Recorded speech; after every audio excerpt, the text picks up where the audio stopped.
What is going on, you guys? It's your boy Average Bob. Welcome back to the channel. In today's video, we're going to talk about the Giants lose on the road again, blowing another fourth quarter late lead, losing 34-27 to the Lions.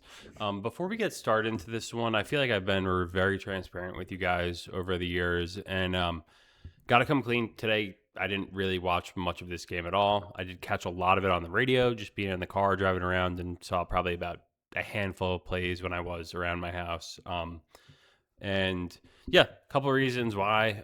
First reason, I have two little kids. It's around Thanksgiving. There was a cool parade going on, so got back probably like halfway through the first or second quarter after going to that and spending some time with them there. And then the next thing that I wanted to touch on is why I missed the rest of the game was because I had to go to a wake. Let me give a little bit more context. So I've been with my wife for over 10 years now, and her family has Giants season tickets. So I'm lucky, very lucky and fortunate to be a beneficiary of receiving many invites to games just based on my Giants fandom. And I met my wife at a Giants game. So maybe that's a story I could tell you guys another day. Going and sitting in the family season seats for the last decade, got to know a lot of people in the section and the people in the rows around us. More importantly, a very good family friend sat directly in the seats in front of us. And unfortunately, he lost a battle to cancer in the last week. And this is someone who was so kind, would always go out of their way to make anyone feel special. Like, it's a huge loss for everyone that knew him, especially his family. And I'll miss seeing him at Giants games and wherever else I would see him around town, at local bars, restaurants. He was always a very warm, nice fellow. And it's a huge loss. And that's why I wanted to bring it up, because he was an avid Giants fan. So now going to, the next game, I saw him at the Chiefs game, which was the only game I went to this year. But whenever I go to a Giants game moving forward, I'll always think of him and his presence and his niceness. And he really didn't like Daniel Jones, but it led to a lot of fun conversations over the years, sitting next to him. We're sitting right behind him many times. So rest in peace to him. And yeah, it's a very bad loss, and cancer is a terrible thing. And that's not, how I wanted to start today's episode, but I think I wanted to give the proper context to why, I missed this game, and for two very good, deserving reasons. So with that, I don't even know how to really transition to just talk about another Giants loss here, but I'll see what I can do. This was one where the Giants came out to a hot start. They were 10-point underdogs, and they started getting the ball rolling early in this one, taking a 10-point lead. And this looked like Kafka was just really doing everything balls out to get creative and to get plays to happen. So here we go. This is what I like about what this team, does right sometimes under Kafka so far in the game that we've seen. But so far, you're on the road. I would assume this is their first drive of the game. Yes, it is their first drive of the game, because Bob Hoppe and Carl Banks made mention that they've scored on 7 opening drives, which is a lot compared to, how many years would we go where we wouldn't really even score at all, like such a grind to score, and then they make it look easy on opening drives. But anyway, you get down to a 3rd and 2, you're on their 38-yard line, and, you have a tight end in the backfield, Manhurts at one end of the line. I don't see Theo. Fake the toss, Singletary, a flea flicker, throwback to Jameis, who makes it juke, and then chucks it downfield to Wan'dale Robinson. Absolutely brilliant. Sweet. Throwback. Jameis juke. Lets her rip, gets hit. Wan'dale's open. He for the catch. I mean, the Giants might be 2-10, but sometimes it's really fun to watch, or funny. I don't know how you want to describe it. And then what it sounded to be a lot of this one, was the attack of Jamar Gibbs, who finishes this one. I thought Montgomery would do a little bit more, but Gibbs finished 5 for 219 and 2 touchdowns. My God, a long 69. I think that was the one that came in overtime. Montgomery 5 for 18. Thought he would have probably done more, but they were like, Dan Campbell's a good coach. He rides the hot hand. That's got to be PI. Dan Campbell's a good coach. He rides the hot hand when you're supposed to. Gibbs dead to rights. Got to get taken down by 3 guys. Jameis went for, I don't think any quarterback had passed for over 300 yards against the Lions, and Jameis was the first quarterback to do so this year. These are really nice routes on 3rd and 6 by Wan'dale. Oh, they're trying to get offensive PI. Yeah. I mean, Wan'dale had marquee performance here, 9 for 156 and a touchdown on 14 targets for the kid. Ooh, I like that little quad setup there.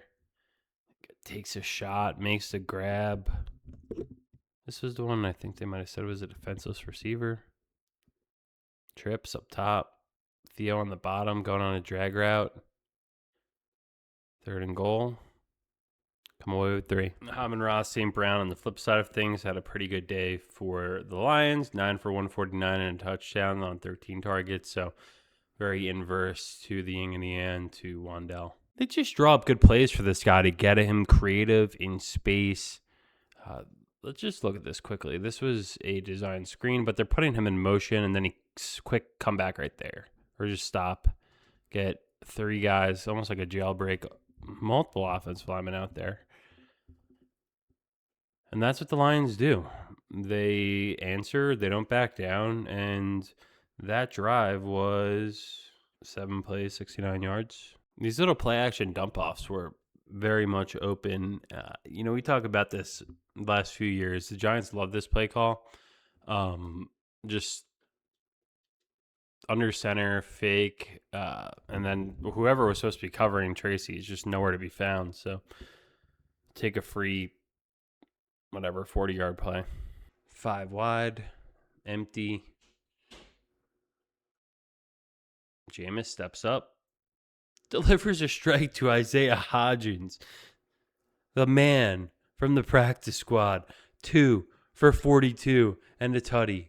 Tell me why Isaiah Hodgins does not deserve to come back, at least for a very strong look on this Giants training camp squad next season. This guy just came off the couch pretty much a couple weeks ago, and look at the plays that he's making. There's been guys on this team that have played week in and week out, year over year, that literally do nothing, have had every chance afforded to them, and there you have Isaiah Hodgins making an insane touchdown grab in the back of the end zone. Good for him. Honestly, he deserves these moments, and I hope he gets a chance to come back in training camp or have a full offseason with this team, because really, when you look around the room, outside of Malik Neighbors, and now, when Wan'dale does what he does, but he's due for a contract too, and Neighbors going to be due for one shortly in another year or so. So, I don't know. Why don't you bring another guy like Hodgins and see if anyone could beat him? Because no one has yet. And I think he's earned and deserves that chance. Is Sexy Dexy back here? Bull rush. Kind of sets that up. Giants D-line gets a feast a little bit today. 3 sacks, 22 yards, 2 of them from Darius Alexander. Ooh, that little full house. That full house hitter ain't hitting on 3rd and 1, though. Classic Giants. I mean, this entire season, the run defense is bad up front, but when it gets spilled into the secondary, the angles of pursuit by some of these, the safety or free safety, strong safety, everyone just takes dog shit angles of pursuit and just gets immediately juked out of their shoes. Like, Jahmyr Gibbs he's not running outside of the tackle box. It's off like the center and guard's ass. He's 10 yards down the field in between the hash marks. What are the safeties doing? Just terrible football. But this isn't something new to us. This is something we see week in and week out.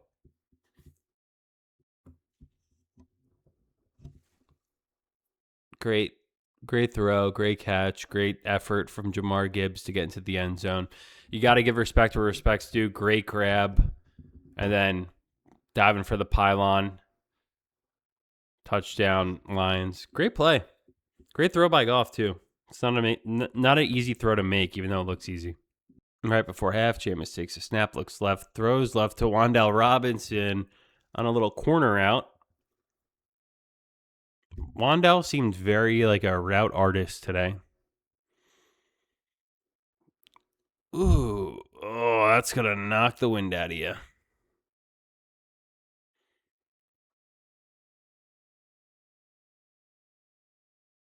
Every single kick, I'm just watching like expected it to miss. Carter in the wide 9, but here you go. Soft defense right before half.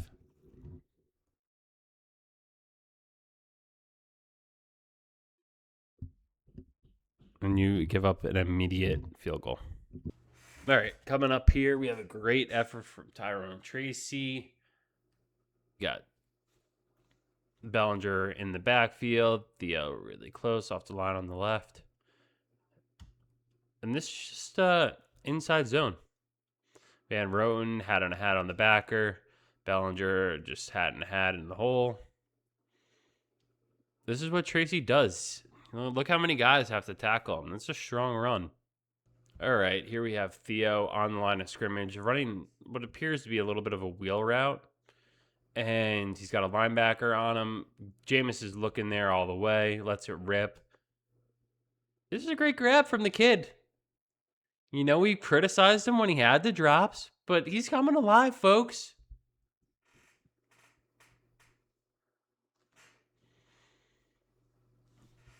Wan'dale. This is the old little this is like a college route here.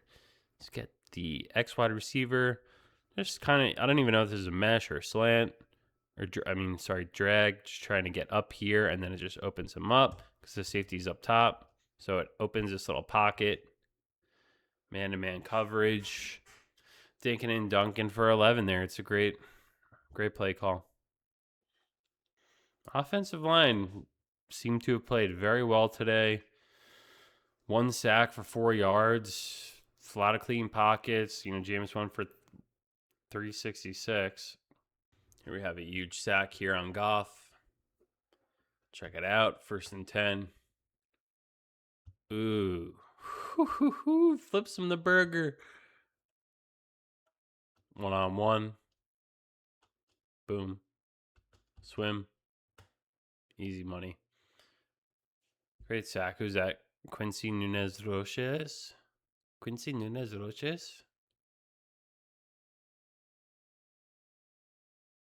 Pick it. Yeah. Holland completely redeemed himself for the run before.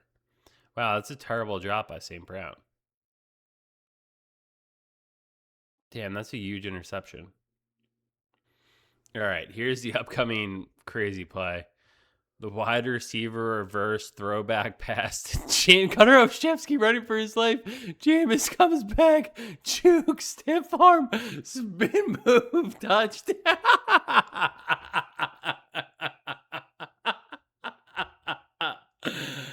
Oh my god. I mean, the Giants are 2-10, but by God, is this not the funniest freaking 2-10 team you've ever seen in your life? I mean, holy hell. Gunnar Olszewski to Jameis Winston, just how you draw it up. Oh my God. The tackling here is just, you could drive a bus through this. Again, but here's the thing. Jamar Gibbs is just doing this in between, like the interior offensive line. Dane Belton has him tackled. Terrible effort from Corey Black. Terrible effort from Javion Holland. I mean, the Giants' run defense, I don't know. It is so bad in what is a passing league because teams are pretty decent at stopping the run right now. The Giants rewrite the book week in and week out on why you could just pound the rock like a JV high school team and run it right down their throat 90% of the time and look really good doing it. It's sad, empathetic. 3rd and 10. Jameis takes a snap, steps up, man in his face getting hit. Chucks it up for grabs, no safety over the top. What a catch by Hodgins. What a great adjustment. 3rd and 17, very quickly. Jameis steps up. avoids the sack, pointing downfield, lets it rip to Theo Johnson. This is vintage Jameis Winston football right here. This is the 2-10 exciting New York Giants.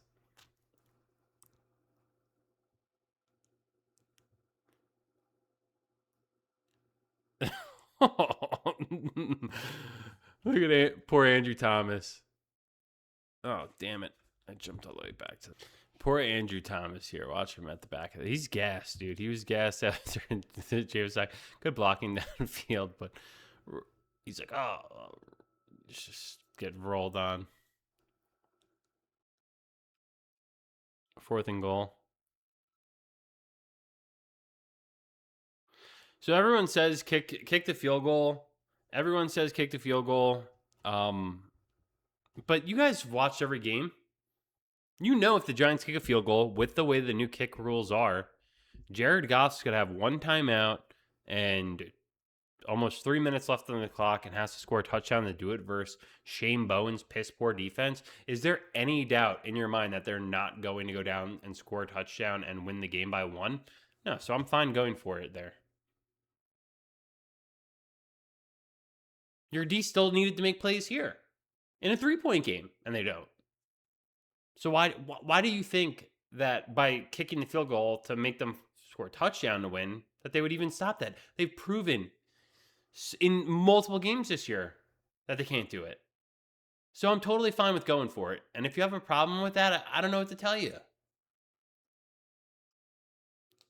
Maybe you haven't been watching this team for this year or last year or the year before or since 2017 where they're 40 and like 130 or something like that.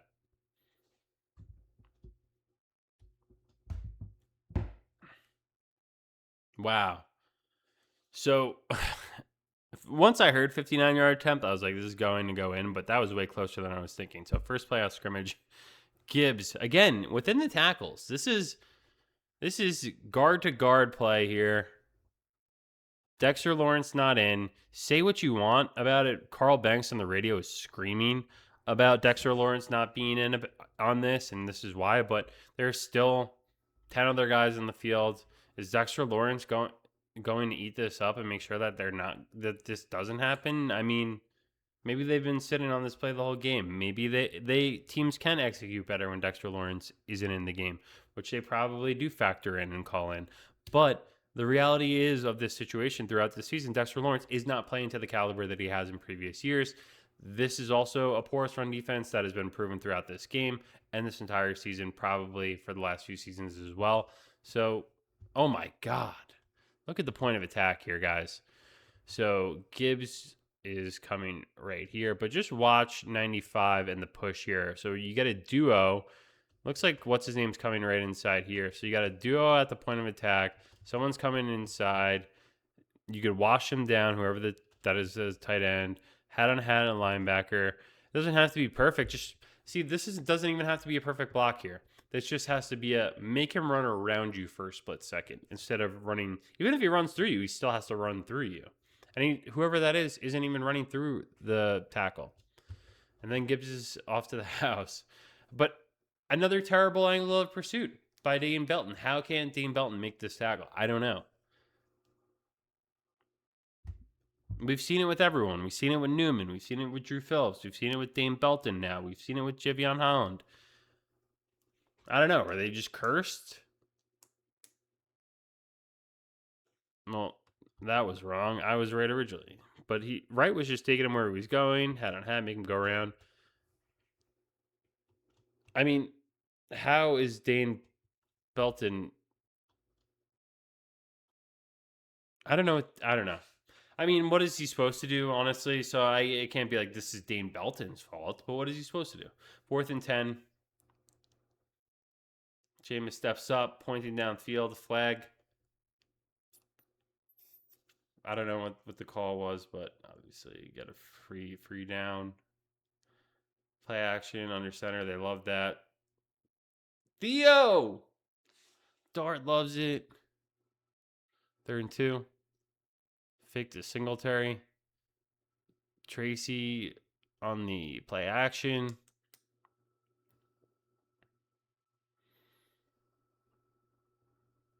2nd and 7, like a little pistol play action. Just to add a reach on an corner route. 3rd and 7, wan'dale's going to be feeling like shit tomorrow, huh? Just like, I'm not saying that that's his fault. I'm just saying, like, it looks like he brutally got his ass kicked this game. And ran about almost 200 yards in full sprints on like 14 targets. Jameis steps up, 4th and 5, and Hutchinson finally gets to him for a sack. Giants fall 34-27, 2-10. It's the way the season's gone. It's crazy. It's funny, but you're always coming out on the losing end, no matter how close it may be. And hopefully when they get a new coach, possibly a new GM, they can find ways to win with games on the line, because right now they're batting probably 1,000 and losing every single one of them. Thanks for watching.